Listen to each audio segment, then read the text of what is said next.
Minamadali na po ng DPWH ang pagsasaayos sa mga naapektuhang lansangan sa Hilagang Luzon matapos manalasan ang bagyong Labuyo. Balikan natin ang detalye sa ulat ni Noel Perfecto. Patuloy na minamadali ng DPWH Disaster Response Teams ang pagsasaayos sa mga naapektuhang lansangan at tulay sanhi ng malakas na buhos ng ulan at matinding hangin dulot ng bagyong si Labuyo nang ito'y mag-landfall kanina umaga sa Kasiguran, Aurora. Kabilang sa mga kinukumpuni ng kagawaran ang dalawang road section sa Autonomous Region o CAR. Kinabibilangan ito ng Clavelia, Calanasan Road o Rabaul Sections, Apayao 2nd, at ang Sinipsip, Bakun Road o II Section sa Benguet 2nd.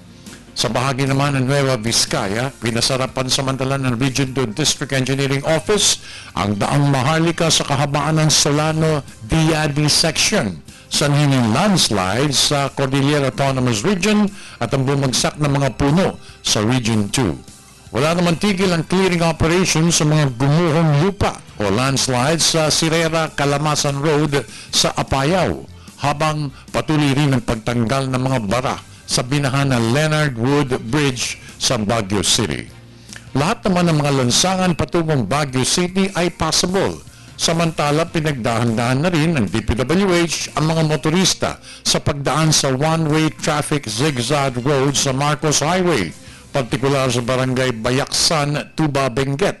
Gayon din ang masikip na Cannon Road na tinaguri ang high-risk section.